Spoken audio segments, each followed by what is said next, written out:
우리나라 국민들이 노후에 걸릴까봐 걱정하는 질병 1위가 뭔지 아십니까? 맞습니다. 치매입니다. 치매는 알츠하이머라는 이 노인성 치매하고 뇌졸중 등으로 인한 그 혈관성 치매 두 개로 나뉜다고 합니다. 우리 뇌에는 해마라는 기관이 있는데요.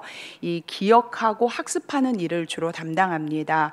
크기는 한 1cm에 5cm로 우리 손가락 정도 크기만한 이 해마가 왼쪽 뇌와 오른쪽 뇌 하나씩 두 개가 있습니다. 대단하지 않습니까? 이 작은 이 두 해마라는 이 두 기가, 그러니까 두 개가 우리의 모든 기억과 학습하는 것을 다 감당합니다. 왼쪽 해마는요, 최근의 일을 기억하고요, 오른쪽 해마는 태어나서부터의 모든 일들을 기억합니다. 그런데 알츠하이머에 이 걸린 그 분들의 이 해마를 보면 크기가 작다고 합니다. 기억을 담당하는 해마가 줄어들어서 기억력이 자꾸 쇠퇴해지고 기억하지 못하게 됩니다. 나이 드신 분들에게 알츠하이머 같은 그 노인성 치매가 있다면 요즘 젊은 사람들에게 새롭게 생긴 치매가 있는데 바로 디지털 치매, IT 치매라고 합니다. 기억력과 집중력 감퇴 증상이 최근 2030 세대들에게 현저하게 드러나고 있는데요. 출근하기 전에 문 앞에서 뭐 잊어버려서 계속 더듬더듬 찾고 있다든가, 주차장에 내려갔는데 내가 주차를 왼쪽에 해놨는지 어디에 해놨는지 헤매고 있을 때, 그리고 단어를 얘기할 때 자꾸 생각나지 않아서 더듬더듬 거리시죠? 다 그러지 않으신가요? 어르신들은 당연한 일인데 이런 증상이 요즘은 젊은이에게도 굉장히 많다는 것입니다. 인간의 뇌는 자꾸 반복하고 학습해야 기억력이 향상되는데 휴대폰이나 이 컴퓨터에다 모든 정보를 넣어놓고서 외우지 않는 거죠. 예전에는 가족들 전화번호 다 외웠잖아요. 그렇죠? 그리고 친구들 전화번호도 외웠고요. 거래처 전화번호도 외우고, 제가 직장 생활했을 때 저는 그 관내에 있는 우편번호를 다 외웠습니다. 그런데 지금은 휴대폰에 입력해 놓고서 그냥 탁 한번 그냥 저장 버튼 1번 누르면 누구 이렇게 가잖아요. 그리고 또 모르는 게 있으면 포털 사이트에 들어가서 입력만 하면 모든 답이 쏟아지기 때문에 굳이 외울 필요가 없습니다. 그래서 현대는 젊은 사람이나 나이 든 사람이나 점점 기억을 잃어가고 있습니다. 제가 아는 장로님의 아내 권사님이 건망증이 하도 심해서 태워먹은 그 냄비 개수가 수두룩하고요. 그리고 잊어버려서 약속했던 걸 못 나간 약속이 부지기수입니다. 어느 날 이 자신의 건망증을 한탄하는 권사님에게 장로님이 이런 위로의 말을 건넸습니다. 괜찮아. 남편하고 집만 잘 찾아오면 돼. 그래서 저희가 한참 웃었습니다. 아무리 편리한 세상을 살아도 중요한 것은 꼭 기억해야 하듯이 우리의 신앙생활도 중요한 것은 우리의 가슴에 새기며 살아야 합니다. 오늘 본문에서 사도 베드로는 내가 너희에게 생각나게 하려 한다는 이 말을 자주 사용하고 있습니다. 12절에 보면 내가 항상 너희에게 생각나게 하려 하노라. 13절 너희를 일깨워 생각나게 함이 옳은 줄로 여기노니. 15절 끝부분에 보면 이런 것을 생각나게 하려 하노라. 이렇게 여러 번 반복하는 것은 베드로가 생각나게 하려는 것이 굉장히 중요한 일이고, 그리고 이 베드로는 무언가 생각나게 하려고 이 편지를 쓰고 있다는 그런 이야기입니다. 먼저 베드로는 교회 안에 들어온 거짓 교사들의 잘못된 가르침에 맞서서 복음을 생각나게 하려는 것입니다.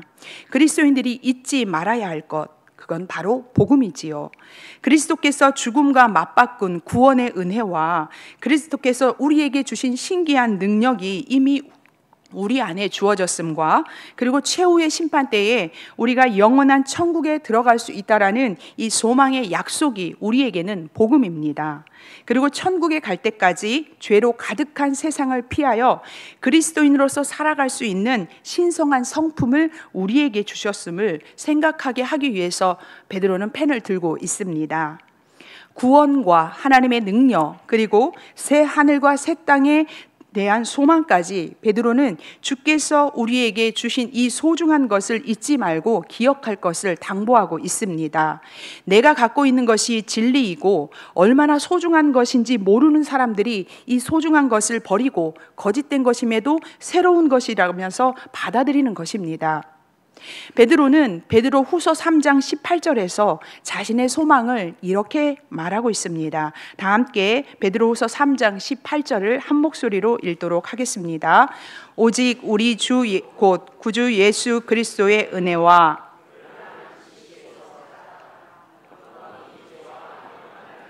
그에게 있을지어다. 베드로는 이 땅의 그리스도인들이 그리스도를 아는 지식에서 자라가길 원했습니다. 한 살 한 살 우리가 나이를 먹게 되면 신체가 자라가야 하듯이 성도도 믿음의 연수가 거듭될수록 영적으로 성장하고 성숙해야 합니다. 우리의 성장과 성숙은 바로 하나님과 예수 그리스도를 아는 것에서부터 시작합니다. 하나님을 알고 예수 그리스도를 알아야 그의 뜻에 맞게 성장하고 성숙하기 때문에 그렇습니다. 그 성장을 위해 성도는 알아야 하고 또 생각해야 하고 기억해야 합니다. 기독교 교리와 그리고 정통을 반복적으로 생각하고 기억함으로 우리는 성숙해져 갑니다. 베드로는 너희가 이것을 알도록 생각나게 하는 일을 하고 있습니다. 여기서 너희는 이 편지를 받는 소아시아의 성도들이지만 오늘 이 편지를 읽고 있는 모든 그리스도인들을 말합니다. 우리는 사도들처럼 예수님을 직접 알고 직접 경험하지는 못했지만 사도들이 생생하게 전해주는 그 말씀이 있고 그 말씀이 성령의 감동하심으로 이루어진 것을 믿기 때문에 우리는 예수님과 사도들과 그렇게 멀리 떨어져 있지 않습니다. 우리의 신앙은 기록된 말씀에 의지하고 있는 것입니다. 우리가 그 말씀을 기억하고 삶으로 살아낼 때 우리에게 더 이상 새로운 가르침은 필요하지 않습니다. 우리가 태어난 날을 기억하고 그리고 결혼한 날을 기억하는 것처럼 교회가 공동으로 기억해야 할 일들이 있습니다. 대표적인 예가 바로 안식일입니다. 하나님께서 안식일을 기억하여 거룩하게 지키라고 명령하시면서 그 이유를 이렇게 말씀하셨습니다. 다 함께 출애굽기 20장 11절 말씀을 한 목소리로 읽도록 하겠습니다. 이는 엿새 동안에 나 여호와가 하늘과 땅과 바다와 그 가운데 모든 것을 만들고 일곱째 날에 쉬었음이라. 그러므로 나 여호와가 안식일을 복되게 하여 그날을 거룩하게 하였느니라. 아멘. 우리가 안식일, 즉 주일을 지키는 것은 천지를 창조하신 하나님을 기억하는 것입니다. 천지 만물을 만드신 하나님, 그리고 나를 만드신 그 하나님을 기억하기 위해 우리는 오늘 이 자리에 모여 함께 예배하고 하나님께 영광을 돌리고 있는 것입니다. 또한 출애굽의 구원을 기억해 하고자 하나님은 유월절을 지키라고 명령하셨습니다. 출애굽기 12장 13절부터 14절 말씀을 교독하도록 하겠습니다. 제가 먼저 읽겠습니다. 내가 애굽 땅을 칠 때에 그 피가 너희가 사는 집에 있어서 너희를 위하여 표적이 될지라. 내가 피를 볼 때에 너희를 넘어가리니 재앙이 너희에게 내려 멸하지 아니하리라.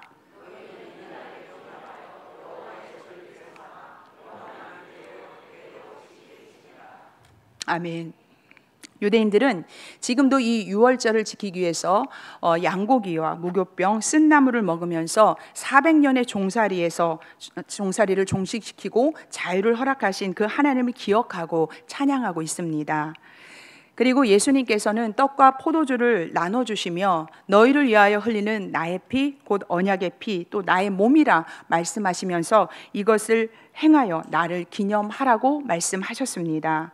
그래서 우리는 이 성찬 예식을 통해서 예수님의 고난과 죽음 그리고 부활을 기억하고 있습니다. 이렇게 기억이라는 것은 하나님의 살아계심과 예수 그리스도의 구원 사역을 우리가 인정하는 것이고 우리에게 있는 생명을 유지하고 나누는 일입니다.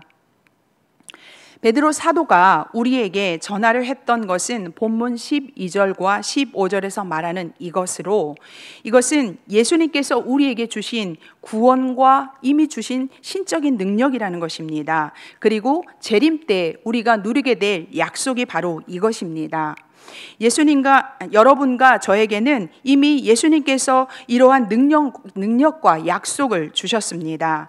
그런데 이러한 복음은 새로운 것이 아니라 우리가 이미 알고 있는 진리라는 그런 사실입니다. 제가 12절 말씀을 읽겠습니다. 그러므로 너희가 이것을 알고 이미 있는 진리에 서 있으나 내가 항상 너희에게 생각나게 하려 하노라. 아멘. 그들은 어떻게 이미 이것을 알고 있었을까요? 그것은 예수님의 부활 이후 사도들은 자신들이 알고 있는 이 진리를 더 많은 곳에 한 사람이라도 더 알게 하고자 생명을 다해 전파했습니다. 사도들이 이방에 전했던 복음은 다른 복음이 아니었고 예수 그리스도의 죽음과 부활 그리고 승천을 함께 보았기 때문에 똑같은 복음을 전했습니다. 그래서 베드로는 당신들은 이미 알고 있다라고 이렇게 말씀하고 있고 이미 진리에 서 있지만 이게 너무 중요하기 때문에 생각나게 하려 한다고 말하고 있습니다. 모르는 것을 알려주고 생각나게 하는 것이 아니라 이미 잘하고 있지만 계속 생각나게 해서 더욱 잘하라는 목적을 갖고 지금 권면하고 있습니다. 지금 우리가 신앙 안에 믿음 안에 바로 서 있다고 해서 계속 잘 서 있으라는 보장은 없습니다. 특히 우리의 믿음은 영적 싸움이기에 한시라도 한눈을 팔거나 중심을 잃어버리면 우리는 흔들리게 됩니다. 그래서 베드로 사도는 생각하고 또 생각하라고 당부하고 있습니다. 베드로의 이런 권면이 이상하지 않는 것은 당신은 로마의 황제 숭배를 조장하는 공권력이 극에 달해 있었습니다. 베드로와 바울이 있을 때에 네로 황제가 집권하고 있었을 때인데 이 황제 숭배를 조장했습니다. 그리고 교회 내에 침투한 거짓 교사들의 선동으로 복음의 진리가 심각하게 훼손되고 있었음을 생각한다면 죽음을 예감한 이 베드로 사도가 자신이 죽은 이후 교회의 앞날을 생각하며 걱정하며 이러한 권면을 하는 것은 자연스러운 일일 것입니다.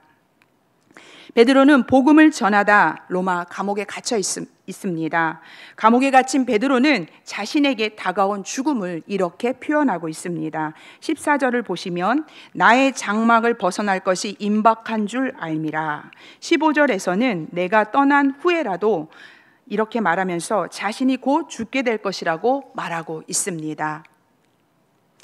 예수님의 부활을 목격했지만 예수님을 부인하는 실패를 경험한 베드로는 다시 갈릴리 바다로 돌아가서 고기 잡는 것 외에는 할 일이 없었습니다. 그런 베드로를 찾아가신 예수님께서 네가 나를 사랑하느냐 물으시고 그리고 내 양을 먹이라며 새로운 사명을 부여해 주셨습니다. 그리고 바로 예수님은 베드로가 어떻게 죽을 것인지 하신 말씀이 있습니다. 그 말씀이 요한복음 21장 18절과 19절인데요. 한 절씩 교독하겠습니다. 제가 먼저 읽겠습니다. 내가 진실로 내가 이르노니 내가 젊어서는 스스로 띠띠고 원하는 곳으로 다녔거니와 늙어서는 내 팔을 벌리리니 남이 내게 띠띠우고 원하지 아니하는 곳으로 데려가리라.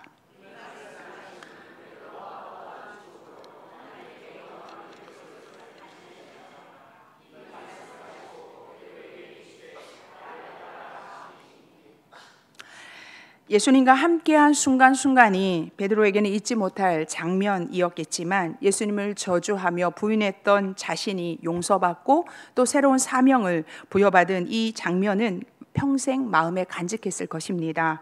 그리고 내가 늙어서는 내 팔을 벌리리니 남이 내게 띠띠우며 네가 원하지 않는 곳으로 데려갈 것이라는 이 말씀 또한 똑똑히 기억했을 것입니다. 베드로는 예수님이 하신 말씀처럼 두 팔을 벌려 십자가에서 순교했습니다.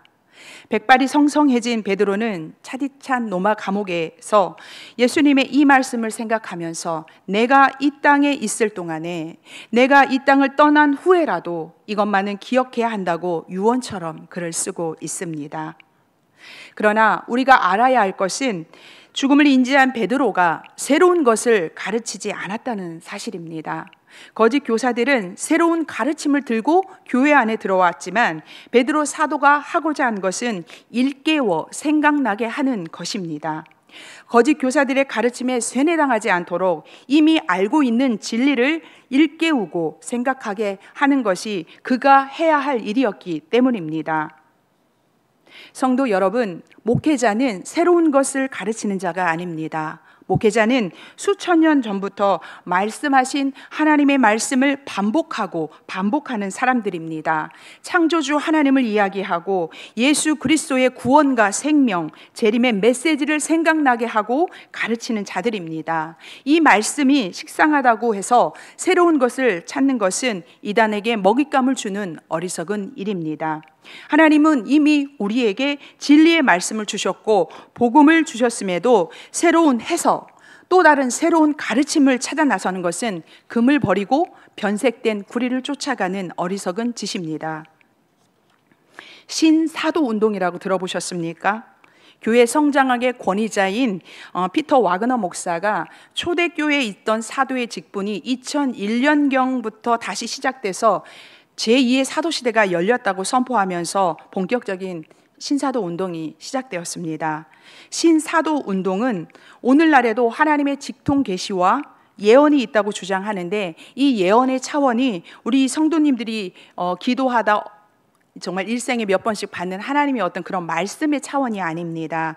그들이 말하는 것은 21세기의 새로운 제2의 사도들은 직통 계시와 환상, 예언을 통해서 일한다는 거예요. 사도는 1세기에서 끝난 것이 아니라 21세기에 와서도 수많은 제2의 사도들을 하나님께서 부르셨다고 말합니다. 그들이 말하는 사도는 하나님으로부터 직통 계시를 받아서 성도들에게 그 직통 계시를 전달하는 특별한 능력을 가졌다고 말합니다. 신사도 운동에서 활동하는 변승우 목사는 이렇게 말합니다. 나는 하나님께 듣지 않으면 설교하지 않는다, 이렇게 말하면서 직통 계시와 꿈, 예언, 환상 등을 중요하게 생각합니다. 이미 주신 하나님의 말씀, 이 성경을 이야기하는 것이 아니라 초자연적인 현상을 통한 계시와 예언을 설교한다는 것입니다. 그러나 사도는 예수님의 12 제자와 바울, 야고보처럼 예수님을 직접 만난 자 외에는 더 이상 새로운 사도는 없습니다. 만약 새로운 사도, 신사도가 있다면 우리가 보는 이 성경은 완성된 것이 아니라 진행형이어야 합니다. 선지자들과 사도들을 통해서 구약과 신약이 우리에게 주어졌기 때문에, 그렇다면 신사도들을 통해서 계속 주어지는 이 계시의 말씀이 더 추가돼야 한다라는 그런 말입니다. 성도 여러분, 우리에게 주신 66권의 성경 외에 다른 복음은 없습니다.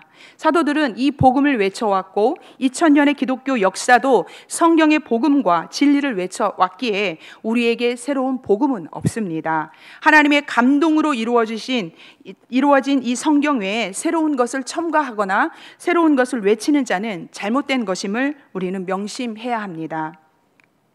사도 베드로가 죽음의 순간을 맞이하면서까지 우리가 기억해야 할 것을 생각나게 하는 이유는 바로 예수님의 부탁이 있었기 때문입니다.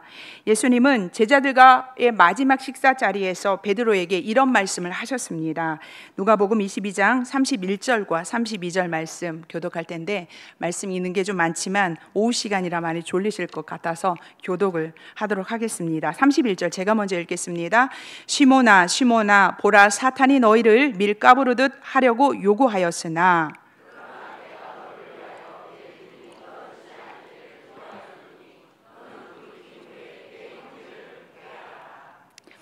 베드로는 예수님과 함께 오게도 가고 그리고 죽는 곳까지 따라가겠다라고 약속했습니다. 하지만 예수님은 베드로를 더 잘 아셨기에 그의 실패를 이야기하면서 내가 너를 위해 기도했으니 실패해서 돌이킨 후에는 내 형제들을 굳게 세워라 라고 말씀하셨습니다. 예수님의 말씀처럼 베드로는 예수님을 지키지도 못했고 함께 하지도 못했습니다. 오히려 저주하며 부인하고 말았습니다. 이렇게 실패의 시간을 보낸 베드로는 복음에 굳게 서서 주님께서 주신 사명을 수행하는 사도가 되었습니다.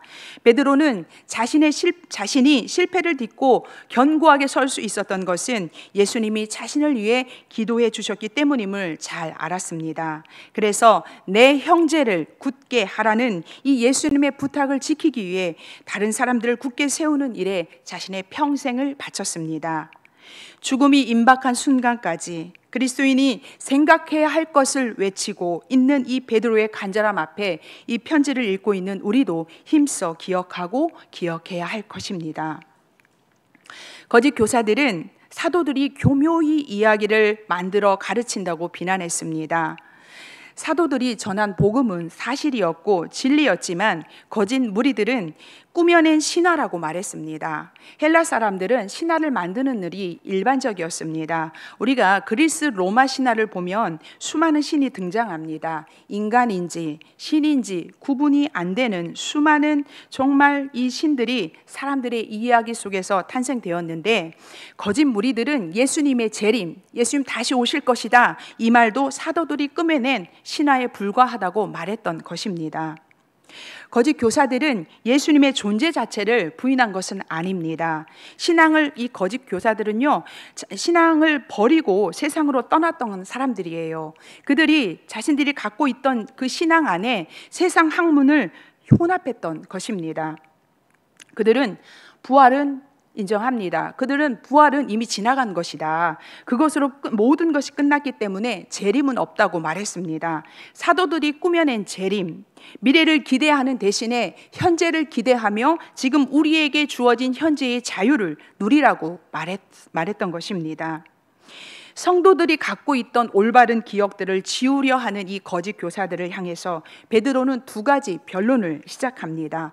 첫 번째가 사도들의 증언이고 두 번째가 선지자들의 증언입니다. 먼저 1장 16절부터 18절을 한 절씩 교독하겠습니다. 제가 먼저 읽겠습니다. 우리 주 예수 그리스도의 능력과 강림하심을 너희에게 알게 한 것이 교묘히 만든 이야기를 따른 것이 아니오. 우리는 그의 크신 위엄을 친히 본 자라.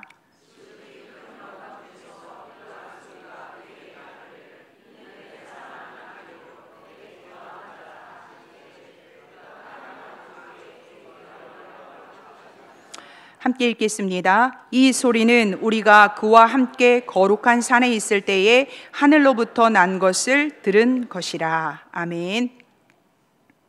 베드로는 그리스도의 능력과 강림이 꾸며낸 이야기가 아님을 증명하기 위해서 자신이 직접 보고 들은 변화산 사건을 이야기하고 있습니다. 12 제자 중 베드로, 야고보, 요한은 예수님과 함께 높은 산에 올라갔고 예수님께서 기도하실 때 예수님의 얼굴이 해같이 빛나는 것을 보았습니다. 그때에 모세와 엘리야가 내려와서 예수님과 함께 이야기했습니다. 그리고 또한 하늘에서 음성이 들리는데 이는 내 사랑하는 아들이요 내 기뻐하는 자라라는 하나님의 음성도 그들은 들었습니다.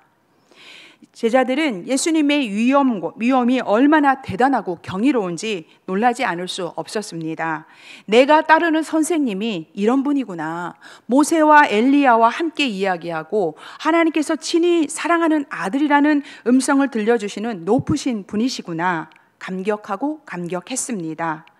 당시에는 이 일에 대해 경이로움과 놀라움만 가진 채 자신들이 본 것이 무엇을 의미하는지는 다 이해하지 못했지만 이 변화산 사건은 장차 이 땅에 오실 예수님의 강림을 보여주는 예표요, 맛보기였습니다. 변화산에서 드러난 예수님의 그 능력은 잠시 동안 몇 사람에게 보여준 사건, 그 능력이었다면 마지막 날에는 모든 인류가 확실하게 보게 될 하나님의 아들 예수 그리스도의 능력인 것입니다. 사도들이 말하는 예수 그리스도는 하나님의 아들이고요, 그리고 하나님이 기뻐하는 자입니다. 하나님이 친히 나타나셔서 이는 내 사랑하는 아들이요 내 기뻐하는 자라는 이야기는 꾸며낸 이야기가 아니라 베드로 자신이 직접 눈으로 목도하고 직접 귀로 들었던 실제의 이야기임을 증언하고 있습니다. 사도들은 보고 들은 것을 전하는 증인들이었습니다. 거짓이 판을 쳤기에 증인이 필요한 것이고, 그리고 진리를 기억하기 위해 증인은 꼭 필요했습니다. 사도들은 자신들을 죽이려는 유대 공회 앞에서도 우리는 보고 들은 것을 말하지 않을 수 없다며 증인으로 나서기를 두려워하지 않았습니다. 예수님의 공생애를 함께 했고 부활과 승천을 목격했던 그들이 전했던 예수 그리스도의 능력과 재림은 확실히 보고 들은 복음이었습니다. 그것만으로 충분한 증거물이 되었고, 그렇기에 우리는 그 사도들이 외친 복음을 지금 믿고 받아들이는 것입니다. 그런데 여기에 하나 더, 이보다 더 확실한 증거가 있다고 오늘 본문은 말씀하고 있습니다. 다 함께 19절 말씀을 함께 읽도록 하겠습니다. 또 우리에게는 더 확실한 예언이 있어 어두운 데를 비추는 등불과 같으니 날이 새어 샛별이 너희 마음에 떠오르기까지 너희가 이것을 주의하는 것이 옳으니라. 아멘. 베드로는 두 번째 증인으로 선지자들, 19절에서는 이것을 예언이라고 말하고 있습니다. 선지자들이 말한 예언이 예수 그리스도의 능력과 강림을 말씀하고 있다는 것입니다. 1세기 유대인들은 선지자들의 예언을 구약의 말씀으로 인정하고 받아들였습니다. 그래서 베드로가 말하는 이 예언은 바로 구약을 지칭하는 말입니다. 베드로는 내가 직접 보고 들은 예수 그리스도의 능력과 강림에 대한 그 증언을 너희들이 믿지 못하겠다면, 그렇다면 이보다 더 확실한 증거는 선지자들의 예언의 말씀인 구약이라는 것입니다. 유대인들은 모세오경과 예언서를 율법으로 지켰기에 그리스도에 관한 예언들을 상기시키면서 구약 성경 전체가 가장 확실하고 믿을 만한 신앙의 근거임을 말하고 있는 것입니다. 성경의 모든 예언은 성령의 감동하심을 받은 사람들이 하나님께서 하신 말씀을 받아 적은 것입니다. 그렇기에 선지자들의 예언은 무시할 수 없고, 그리고 선지자들의 예언은 사람의 생각으로 그렇게 풀어서는 안 되는 것입니다. 우리가 잘 알고 있듯이 구약의 선지자들은 오실 메시아에 대해서 예언해 왔습니다. 사도들이 지금 전하고 있는 그 예수 그리스도는 구약 전체가 가리켰던 그 메시아임을 베드로가 증거하고 있습니다. 구약이 증언했고, 그리고 사도들이 증거한 예수 그리스도는 19절에서 우리의 마음에 떠오르는 샛별이라고 표현되고 있습니다. 성도님들, 샛별이 어느 별을 말하는지 아십니까? 금성입니다. 네. 그 해와 달을 빼면 하늘에서 가장 그 밝은 빛을 내는 게 바로 금성인데요. 이 금성은 해를 따라다니면서 이동을 합니다. 그래서 새벽에는 동쪽에 이렇게 반짝반짝 떠요. 그게 금성이에요. 그리고 저녁에는 서쪽에 반짝거리는 별이 있다면 그게 바로 금성입니다. 이 새벽에 뜨는 별, 이 금성을 샛별이라고 말하고요. 저녁에 뜨는 이 서쪽에 뜨는 이 금성을 개밥바라기, 우리나라에서는 그렇게도 부릅니다. 어둠 속에 샛별이 뜨면 곧 새벽이 옵니다. 이 땅에 샛별 대신 예수 그리스도께서 오시면 죄악으로 물든 어둠은 물러가고 밝아지고, 그때가 바로 심판의 때가 될 것입니다.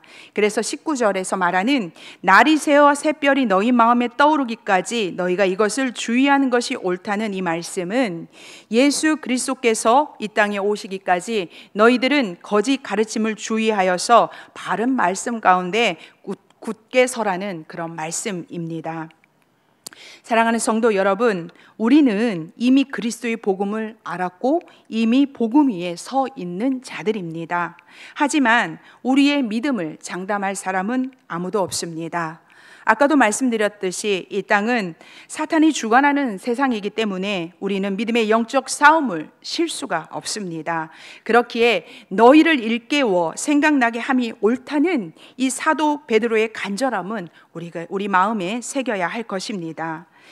예수 믿고 구원받았다고 안심해서는 안 됩니다.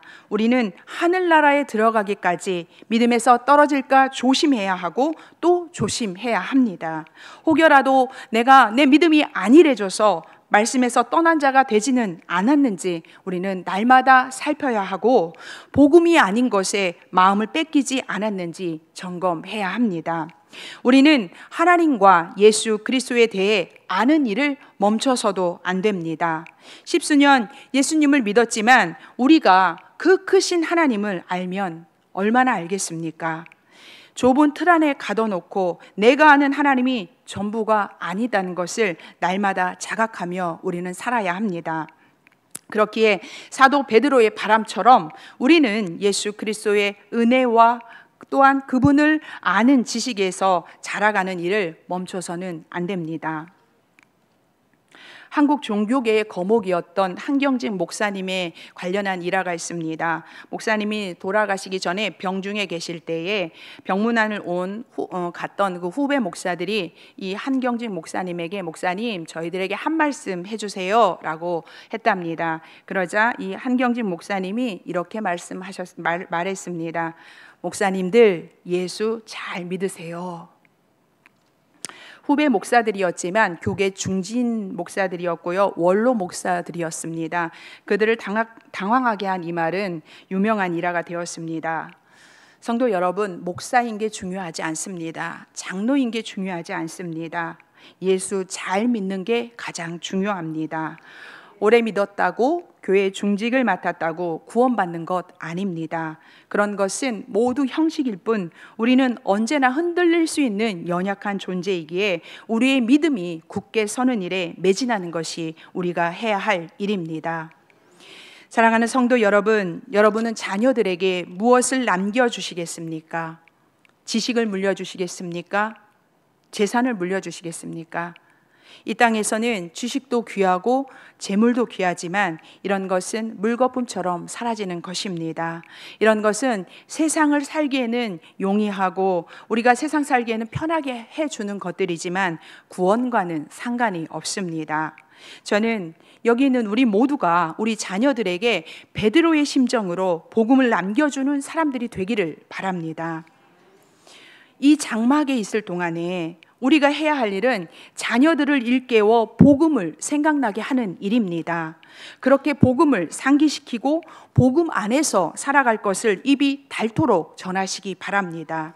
예수 잘 믿고 있는 자녀들에게도 계속 전하시고 간절한 마음으로 복음을 전해도 아직까지 예수를 영접하지 않는 그런 자녀들이 있다면 우리의 장막을 벗어난 그 마지막 그 순간까지 우리가 죽음이 우리 앞에 임박한 그때에라도 예수 잘 믿기를 유언하시기 바랍니다. 그래서 우리가 이 세상 떠난 후에도 복음의 진리 안에서 굳게 서는 자녀가 되도록 앉으나 서나 기도하시고 입으로 전하시는 여러분 되시기를 바랍니다. 신앙은 이미 말씀하신 것을 기억하는 것이지 새로운 것을 추구하는 것이 아닙니다. 진리는 언제나 하나입니다. 이미 있었지만 날마다 새로운 것이 복음입니다. 왜냐하면 복음에는 생명이 있기 때문입니다. 성도 여러분, 오늘 내가 말씀을 기억하고 깨달았을 때 말씀은 날마다 새롭고 날마다 진기합니다. 이 진리 안에 여러분과 제가 그리고 우리의 자녀들이 굳게 서 있기를 예수님의 이름으로 축복합니다.